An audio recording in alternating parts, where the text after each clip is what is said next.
कि CO2 gas को हम टेस्ट कैसे करके देखते हैं।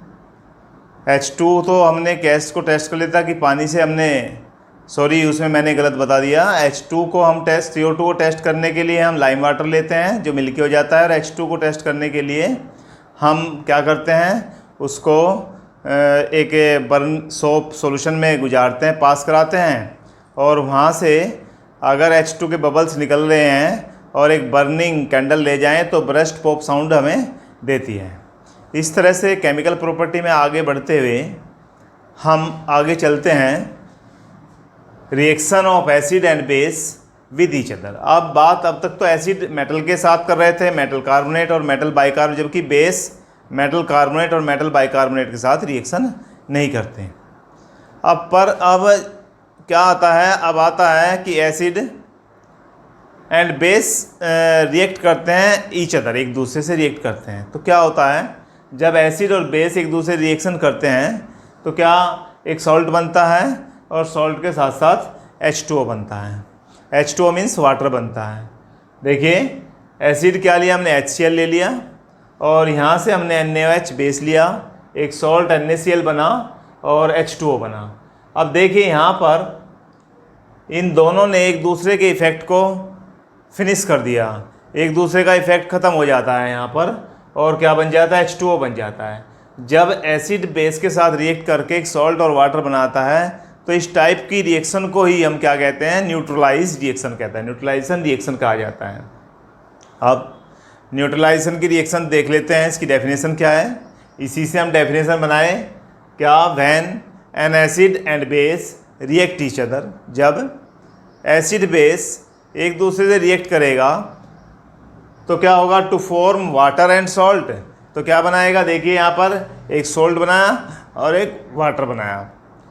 फिर क्या हुआ, इस तरह की रिएक्शन, दोनों ने एक दूसरे के इफेक्ट को फिनिश कर दिया, और इस तरह की रिएक्शन को ही हम क्या कहते हैं, न्यूट्रलाइजेशन रिएक्शन कहते हैं।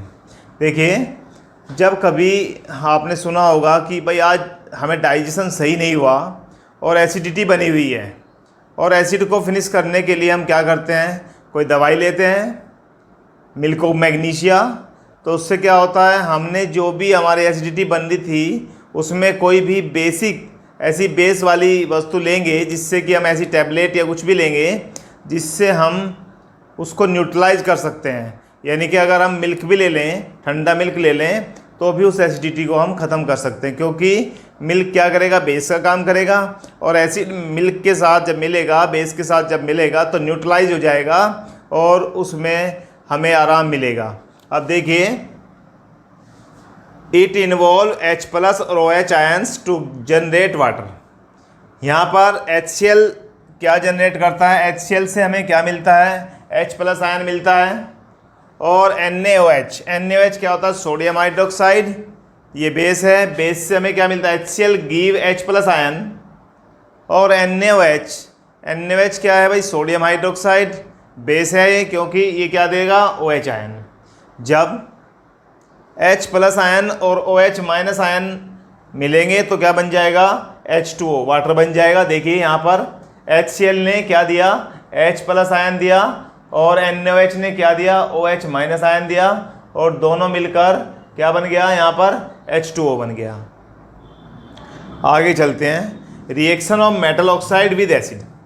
अब हमारे पास हमने अब तक मेटल के साथ रिएक्शन करा दिया था, metal carbonate, metal hydrogen carbonate के साथ रिएक्शन करा दिया था। अब हम कराते हैं मेटल ऑक्साइड के साथ रिएक्शन। अब मेटल ऑक्साइड की नेचर जो है, नेचर क्या होती है, इसकी बेसिक नेचर होती है, जैसे कि मेटल ऑक्साइड Ca क्या है भाई, कैल्शियम है, कैल्शियम एक मेटल है, मेटल के ऑक्सीजन से रिएक्शन कराएं तो क्या बनेगा, मेटल ऑक्साइड बन जाएगा, CaO। एक Mg की ऑक्सीजन से रिएक्शन कराएं, MgO बन जाएगा, दैट इज क्या हो गए, मेटेलिक ऑक्साइड। और इनकी नेचर कैसी होगी, बेसिक नेचर के होते हैं। अब मिलाइए, एसिड को मैंने क्या बताया, जब एसिड बेस के साथ मिलेगा तो एक सॉल्ट और एक क्या देगा, वाटर देगा। यहाँ पर भी मेटेलिक ऑक्साइड मैंने क्या, बेसिक नेचर, तो इसका means acid mix with base, तो यानी कि एसिड मेटेलिक ऑक्साइड से मिला, बेस से मिला, तो क्या देने वाला है, हमें पता है कि सॉल्ट देगा, वाटर देगा। तो मिलाइए, एक HCl ले लेते हैं। HCl क्या है? एसिड है। हमने क्या लिया? मेटेलिक ऑक्साइड CaO ले लिया। CaO क्या है? बेसिक इन नेचर है, और बेस के साथ जब एसिड मिलेगा तो क्या कर देगा भाई? इसके लिए कैल्शियम क्लोराइड क्या बना देगा? Calcium chloride. कैल्शियम क्लोराइड क्या बना? एक सॉल्ट बन गया, और वाटर आगे वाटर बन जाएगा। तो इसका मतलब क्लियर हो गया कि जब भी एसिड बेस के साथ रिएक्ट करेगा तो एक सॉल्ट देगा, एक वाटर देगा। इस टाइप की रिएक्शन को हम न्यूट्रलाइजेशन रिएक्शन कहते हैं। इसी के बेस पर हमने एसिड की रिएक्शन मेटेलिक ऑक्साइड से की, क्योंकि metallic oxide basic in nature होता है। तब एसिड मेटेलिक ऑक्साइड के साथ रिएक्ट करके एक सॉल्ट बनाया, और सॉल्ट बनाने के बाद साथ साथ H2O वाटर भी बनाया। जैसे 2HCl CO के साथ मिला, क्या बना? CaCl2 बनाया और H2O बनाया। MgO के साथ भी रिएक्शन कर सकते हैं। अगर HCl के MgO के साथ रिएक्शन करें, देखो MgO यानी कि HCl ले लें, और HCl के साथ हम क्या करते हैं? MgO को मिला दें। MgO क्या है? Magnesium oxide. तो यहाँ से क्या बनेगा भाई? MgCl2 देखिए एक सॉल्ट बन गया, और क्या बनेगा? H2O प्लस क्या बन जाएगा? H2O, यानी कि हम 2HCl से बैलेंस कर दें।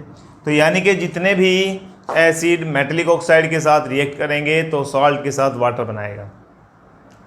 अब आगे reaction of non metallic oxide. अब नॉन मेटेलिक ऑक्साइड की बात करते हैं। नॉन मेटेलिक ऑक्साइड किस नेचर के होते हैं? एसिडिक नेचर के होते हैं। नॉन मेटेलिक ऑक्साइड की हम बेस के साथ रिएक्ट करें, बेस क्या है हमारे पास? NaOH है जैसे कि। और नॉन मेटेलिक ऑक्साइड की नेचर क्या है? एसिडिक नेचर है। और बेस को जब एसिड के साथ मिलाएंगे तो क्या बनने वाला है? सॉल्ट बनने वाला है और वाटर बनने वाला। वही बात यहाँ पर एसिड प्लस क्या आया था? बेस आया था, और क्या बना था? Salt plus water. वहाँ पर क्या आया? बेस लिखा मैंने पहले, बेस ही हो गया। और नॉन मेटेलिक ऑक्साइड की नेचर मैंने क्या बताई? एसिडिक नेचर है। एसिडिक नेचर जैसे CO2 ले लें, carbon dioxide. Carbon dioxide is non metallic oxide, और नेचर क्या हुई इसकी? एसिडिक हुई। जब बेस को एसिडिक नेचर वाले से मिलाया तो क्या देने वाला है? एक सॉल्ट देने वाला है, वाटर देने वाला है। चलिए हम देखते हैं, एक बेस लेते हैं, कैल्शियम हाइड्रोक्साइड ले लेते हैं। कैल्शियम हाइड्रोक्साइड CaOH का उल्टवाइस, प्लस इसके साथ हम कौन सी लें? नॉन मेटेलिक ऑक्साइड CO2 ले लेते हैं। आगे चलते हैं, क्या बनाने वाला है? देखिए CaCO3 बनाया, और CaCO3 क्या? एक सॉल्ट है, और प्लस वाटर। यानी कि सब कुछ न्यूट्रलाइजेशन रिएक्शन पर ही बेस्ड चल रहा है। केमिकल प्रॉपर्टी भी है इसकी, और सब कुछ क्या चल रहा है? न्यूट्रलाइजेशन रिएक्शन पर ही बेस्ड है। जैसे ही एसिड बेस के साथ मिला, सॉल्ट और वाटर देने वाला है। वही क्या हो गया? हमारा न्यूट्रलाइजेशन रिएक्शन हो गया। Metallic oxide basic in nature, acid को बेसिक नेचर से मिलाया, सॉल्ट वाटर देने लगा। वहाँ पर बेस को नॉन मेटेलिक से मिलाया तो non metallic acidic in nature. Base जब एसिड से मिलने वाला है तो क्या देगा भाई? Salt plus water. अब हमने यहाँ तक न्यूट्रलाइजेशन रिएक्शन के बारे में बहुत कुछ पढ़ लिया। अब आगे चलते हैं। What do all acid and base have in common? क्या एसिड और बेस में कॉमन होता है? चलिए, सभी जितने भी एसिड और बेस हैं सब में क्या कॉमन होता है? ऑल एसिड, और यहाँ पर मैंने लिखा है ऑल बेस। दोनों में देखते हैं। पहले हम एसिड में देखते हैं। All acid have H plus ion. भाई मैंने बताया था स्टार्टिंग में ही, सबसे फर्स्ट ऑफ ऑल, कि सभी एसिड हाइड्रोजन आयन देते हैं, H प्लस आयन देते हैं। जैसे HCl लिखूँ मैं, तो HCl क्या देने वाला है? HCl H प्लस आयन देने वाला है, और Cl माइनस। तो क्या देने वाले हैं? जितने भी एसिड हैं वो हाइड्रोजन आयन देने वाले हैं। एक बात सब में कॉमन हो गई। बेस में क्या कॉमन है? वहाँ पर हाइड्रोक्साइड आयन देते हैं। जैसे कि मैं लिख दूँ यहाँ पर NaOH, तो NaOH क्या देने वाला है? Na प्लस देगा और OH माइनस देगा। तो जितने भी बेस हैं वो क्या देंगे भाई? OH आयन देंगे, और जितने एसिड हैं वो H प्लस आयन देंगे। अब फिर हम बात करते हैं, ये क्या है? These H plus ion responsible for their acidic property. ये H प्लस आयन ही उसकी एसिडिक प्रॉपर्टी को निर्धारित करते हैं कि कौन कितना एसिडिक है, कौन कितना बेसिक है। यानी कि स्ट्रॉन्ग एसिड और वीक एसिड की बात करें, यदि hydrogen ion more than axis मात्रा में निकल रहे हैं, ज़्यादा मात्रा में निकल रहे हैं, तो हमें क्या मिलने वाला है? Strong acid. यदि हाइड्रोजन आयन कम मात्रा में निकलने वाले हैं तो वह कौन सा एसिड है? Weak acid. ऐसे ही इसका मतलब क्या हुआ कि हाइड्रोजन आयन ही किसके लिए रेस्पॉन्सिबल है? उसकी स्ट्रॉन्गनेस और वीकनेस पर डिपेंड करते हैं, H+ आयन पर। अब बेस में बात करें, बेस किस पर नेचर पर डिपेंड करते हैं? OH ion, these OH ion responsible for their basic nature. ये OH आयन ही बेसिक नेचर पर डिपेंड करते हैं। यानी कि यदि OH आयन अधिक मात्रा में निकल रहे हैं तो इसका मीन्स क्या हुआ? स्ट्रॉन्ग बेस है। और यदि OH कम है, कम मात्रा में निकल रहे हैं, तो इसका मीन्स क्या है? वो वीक बेस है। आगे चलते हैं। Acid and base in water solution. अगर हम एसिड और बेस की क्या करें वाटर सॉल्यूशन से आप देखें, देखिए एसिड जो है क्या देता है? H+ आयन देता है। और H+ आयन को हम किसके साथ मिलाएं? H2O के साथ मिलाएं। क्या देने वाला है भाइयों? H3O+। H3O+ क्या होता है? Hydronium ion. तो यहाँ से हमें क्या मिला? Hydronium ion. इसका एक एग्जाम्पल देख लेते हैं, जिसे HCl, यानी कि HCl क्या है? एसिड। एसिड क्या देने वाला है हमें? Hydrogen ion. चलिए, प्लस हमने क्या मिलाया? Water, H2O। तो क्या बनने वाला है? HCl ने हमें H दिया, तो यहाँ से हमें H+, यहाँ पर क्या था? H2O था, तो दोनों ने मिलकर क्या बना दिया? H3O, hydronium ion. और हाइड्रोनियम आयन और प्लस क्या बचा? Cl, chlorine minus. तो इसका मीन्स क्लियर हो गया कि acid and base water solution में क्या देगा भाई? Hydronium ion.